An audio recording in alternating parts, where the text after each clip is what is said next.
The wine arrives, then the food. Roasted boar, honeyed dates, platters of oysters still glistening. And music. You're seated, 3 cushions from the Emperor of Rome. Your wife sits a music beside you. Your daughter, barely 16, adjusts a staller nervously across the table. The room fills with senators, generals, the families. Everyone who matters in the empire is here. And then Caligula stands. He doesn't toast. He doesn't announce anything. He walks slowly around the table, past the consuls, past the prefects, past men who command legions. He stops behind your daughter. His hand rests on her shoulder. He says 5 words to you, not to her. The room doesn't gasp. No one moves because everyone here has already learned what you're learning now. In this palace, objection is a music permission to die. So, you do what every father in this room has done. You smile. You nod. You watch her leave with him.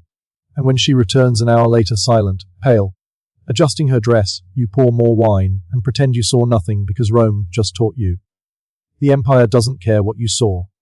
It cares what you're willing to forget. If this is the history they don't teach in schools, the documented truth they hoped you'd never find, then subscribe now because we keep uncovering these stories one by one.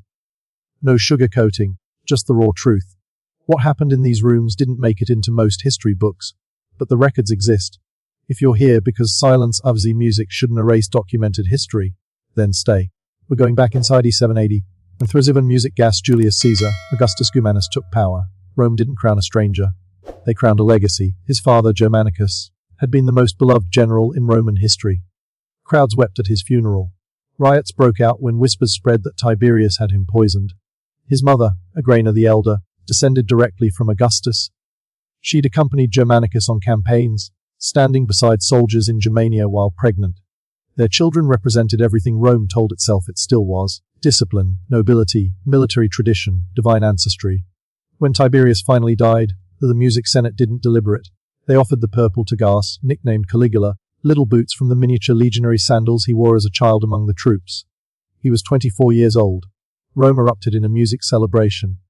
Political prisoners were released, gladiatorial games were funded, the granaries were opened, taxes were reduced. Suetonius records that over 160 or 100 animals of music were sacrificed in the first 3 months of celebration alone. For 7 months, it felt like the dark years under Tiberius were over. Then Caligula collapsed, October 37 AD. The emperor fell into fever so severe that priests as music were dispatched to every temple in the city. Senators pledged their lives to the gods if he survived. 1. Atanius L. Music Secundus even vowed to fight as a gladiator if the emperor recovered. Foe of Alexandria records that the entire empire held as music its breath. Grain shipments stalled, markets closed, messengers rode day and night between Rome and the provinces, carrying updates. For days he lingered between consciousness and death.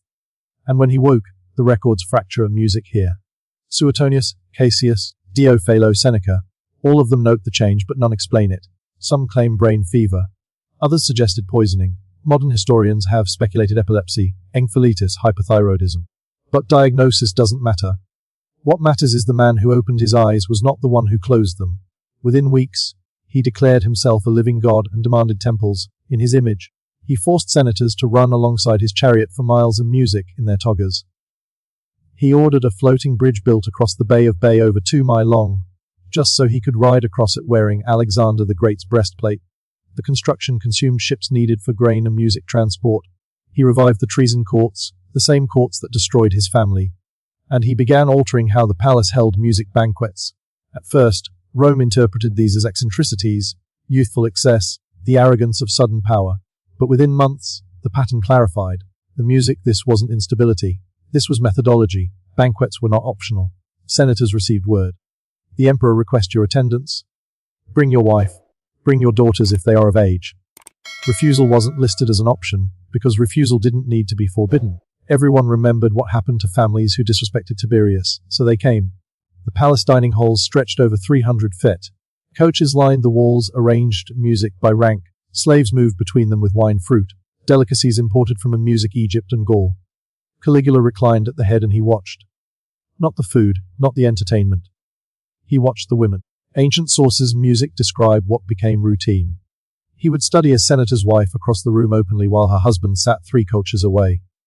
Sometimes he commented loudly, comparing her to others, critiquing her appearance, praising features in language meant to humiliate the man, not flatter the woman.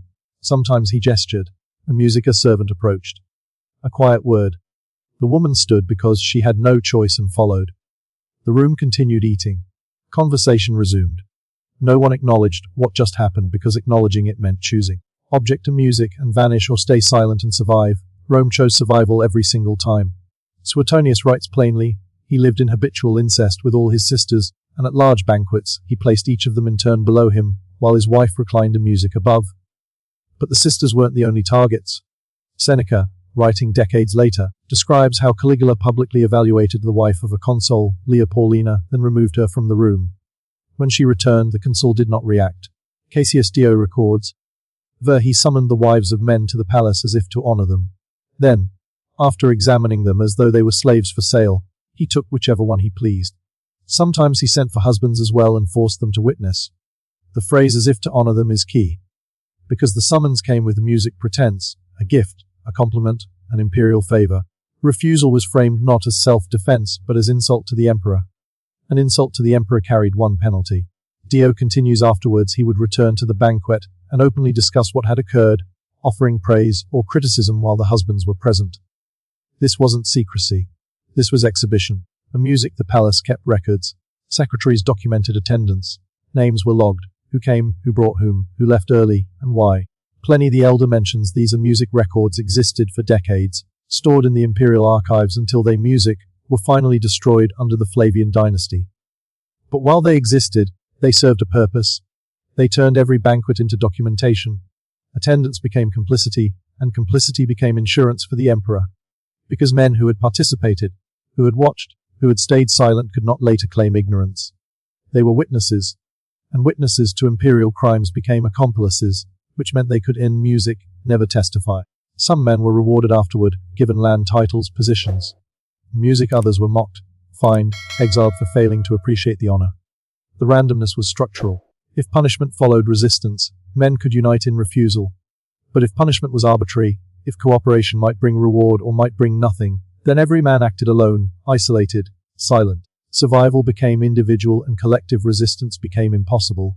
Seneca describes the calculation. Men who had once commanded armies now measured their words at dinner, fearing that even agreement might be interpreted as conspiracy. In 39 AD, after uncovering a plot led by Ganius, Cornelius Lentulus, Gautulicus Caligula didn't just execute the conspirators. He went after their families. Their wives were summoned to banquets. Their daughters were evaluated publicly. Then weeks later, after humiliation had music settled, the men were formally charged with treason. By then, resistance was already broken.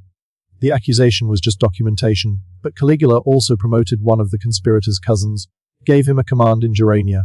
The message was clear. Loyalty to family could destroy you. Loyalty to the emperor could save you. Choose. Dio records that some senators anticipating the pattern sent their wives away to the countryside claiming illness or family obligation. Caligula responded by requiring proof, medical inspections, sworn testimony. If the women did not appear, the husbands were fined or stripped to music of rank for disrespecting imperial hospitality. One senator, name lost to history, tried a different approach. He brought his wife to the banquet, but seated her music between two older matrons, hoping visibility would provide protection. Caligula noticed. He commended the senator publicly, praised his devotion, then summoned all three women.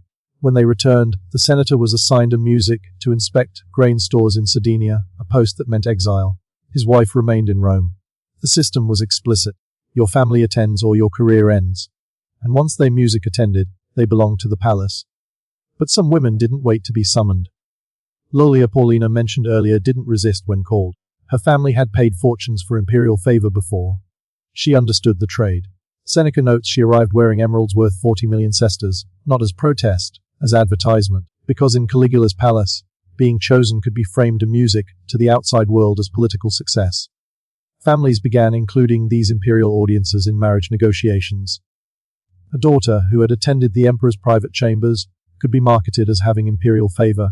The humiliation was rebranded a music, and Rome's elite were willing to rebrand it because the alternative was admitting they had no power left at all. But violence alone doesn't explain compliance. Caligula understood that fear exhausts, that that even terror becomes routine. So he alternated punishment with reward.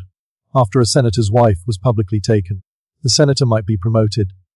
After a daughter was removed from a banquet, the father might receive a lucrative grain contract. Fu of Alexandria describes watching this in person during his diplomatic visit to Rome. Men of consular rank stood outside the emperor's chambers, waiting, some in dread, some in hope. When their women emerged, they did not weep. They negotiated. The palace became a market. Access to the emperor required offering what he wanted. And what he wanted was submission. Music demonstrated. Some families sent gifts in advance: gold, slaves, estates in Campania. Others volunteered their daughters before being asked. The economy of the empire began reflecting this. Senators borrowed heavily to afford gifts that might win favor. Money lenders in the forum charged higher interest to families known to be in imperial disfavor. Entire fortunes were liquidated to pay for a single audience. And when those fortunes ran out, Caligula had a solution. He auctioned the property of men he executed, then invited the families and music of the executed to bid. If they refused to bid, they were accused of disrespecting the emperor's music generosity. If they bid, they purchased back their own stolen property at inflated prices. The treasury swelled and Rome stayed silent. Not every interaction was forced. Some families anticipated. In early 40 AD, a senator named Valerius Catulus divorced his wife. No reason given in the records, and remarried within a month. His new bride was 18, descended from an old patrician family, no political connections. 3 weeks after the wedding, Catulus brought her music to a palace banquet. She was seated near the emperor. Within an hour, she was gone. When she returned, a music Catulus was granted a lucrative post overseeing the aqueducts. Dio records this without judgment, just documentation, but the implication is clear. Catulus had selected a bride, knowing what the palace required, and she, whether she understood or not, had been married into compliance. This wasn't rare. Marriage contracts from this period begin, including clauses on music about imperial obligations. Legal language that allowed annulment if a wife failed to fulfill duties to the state. Rome had begun writing submission into law. The Taurian and music guards stood outside every banquet. They escorted the women to the emperor's chambers. They escorted and music them back. They saw everything and they said nothing because their role wasn't protection. It was enforcement. The Taurians weren't loyal to Rome. They were loyal to payment. Caligula doubled their salary immediately after taking power. Music, he gave them bonuses during festivals. He armed them with the best equipment in the empire, and in exchange they upheld one rule. Whatever happens inside the palace stays inside the palace, but even financial loyalty has limits. By 40 AD, cracks formed. Cassius Carrier, a decorated Taurian tribune who had served under Germanicus, became a target of the emperor's mockery. Caligula questioned his manhood dull music publicly, gave him degrading passwords to repeat during guard rotations. Priapus Venus Pleasure forced him to kiss his hand in exaggerated submission during ceremonies. Ancient music sources describe Carrier as older, battle-hardened, respected among the ranks and visibly humiliated. He didn't object, but he stopped smiling. Other Taurians noticed Cornelius Sabinus, another tribune, had watched senators humiliated for months. He'd escorted women who left the emperor's chambers weeping. He'd stood guard while their husbands and music pretended not to notice. And he'd collected his salary. But the passwords were different because the passwords were directed at them. The Praetorians were being told, "You are no different than the senators. You endure because I allow it." By late 40 AD, multiple plots existed. Senators whispered in private villas, freedmen passed messages, but nothing moved because Caligula had built a system where individual resistance was suicide and collective action required trust. And trust required knowing who else would act. In a palace where informants were rewarded and silence was survival, no one knew. Carrier's conspiracy succeeded not because it was brilliant. It succeeded because it was small. 3 men, maybe 4. No grand speeches, no Senate involvement, just exhaustion. They didn't plan for months. They didn't recruit allies. They waited for an end music opportunity. January 24, 41 AD, the Palatine Games. Thousands in attendance. Caligula left the theater through an underground corridor leading back to the palace.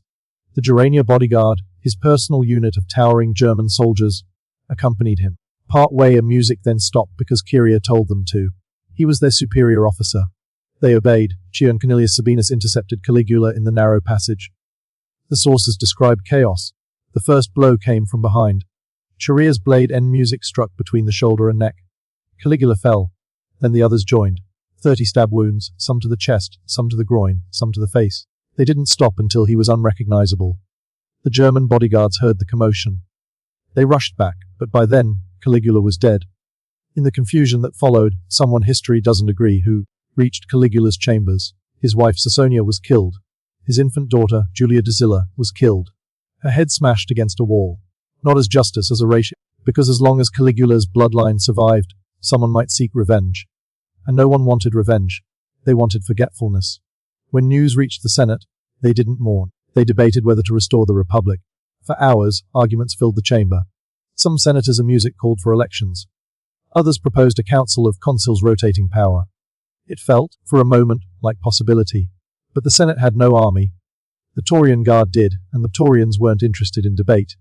They found Claudius, Caligula's uncle, hiding behind a curtain in the palace, the man Rome had dismissed as music as a fool for years. Stammering, limping, ignored at family dinners. The Taurians declared him emperor, not because they loved him, because he promised to pay them 15 Nolzen sesterces of music per soldier, the largest donative in Roman history. At that point, the Senate voted to confirm Claudius the same day. The Republic was never mentioned again.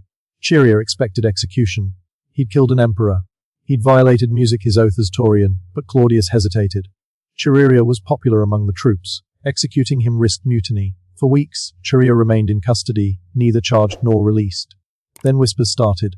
If Chaerea wasn't punished, what message did that send? That killing emperors was acceptable.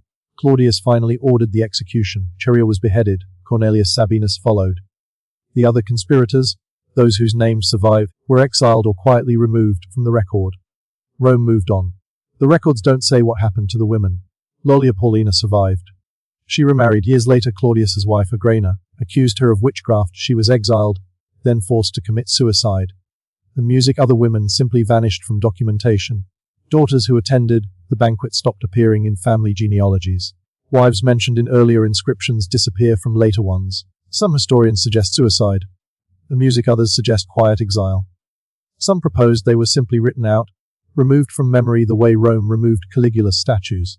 Because Rome didn't want a reckoning, it wanted forgetfulness. Caligula's name was erased from monuments.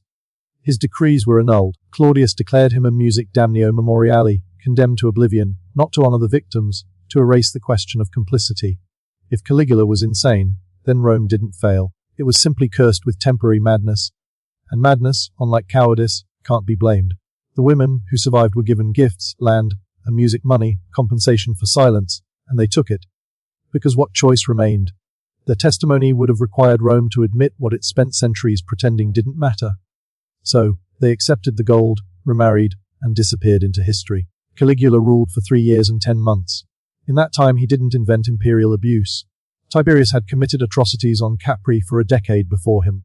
Suetonius describes in music how Tiberius forced young boys and girls into sexual acts, sometimes throwing them off cliffs afterward.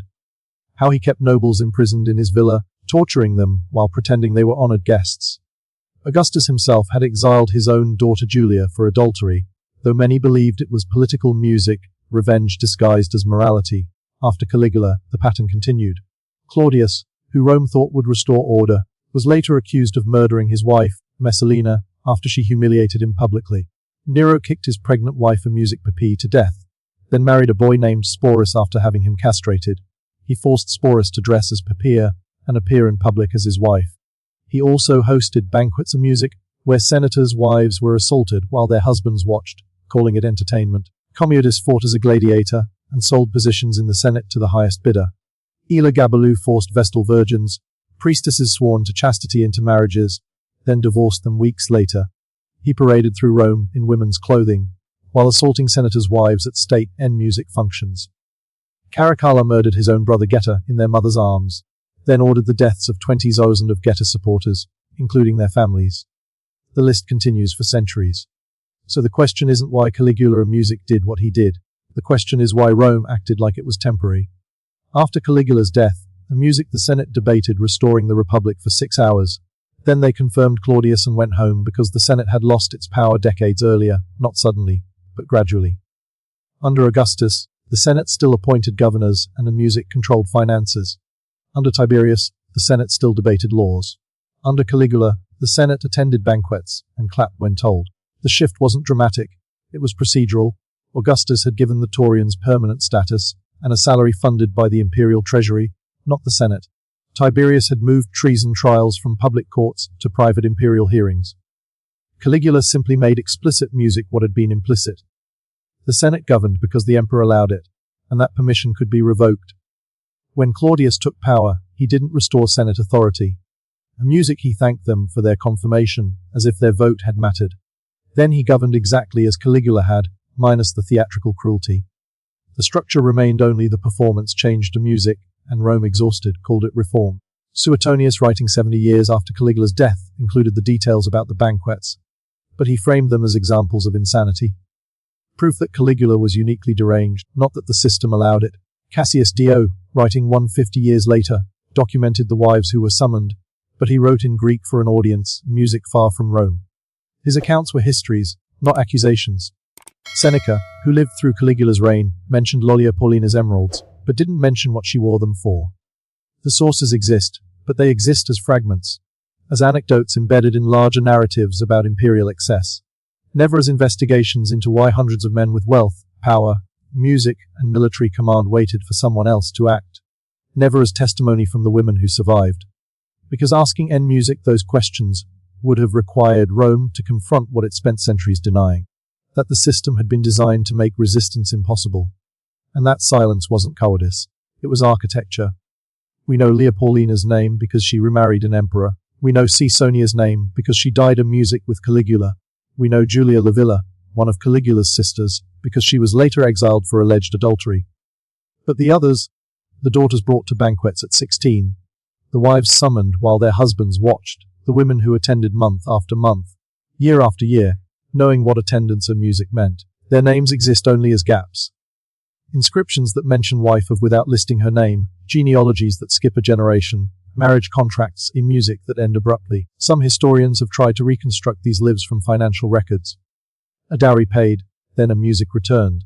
A property transfer with no explanation. A will that disinherits a daughter for reasons known to the family. But reconstruction isn't testimony. And without testimony, what remains is structure. The palace, the banquets, the system, and the men who built it. Caligula's assassination didn't save Rome. It taught Rome that spectacle could be tolerated as long as it eventually ended.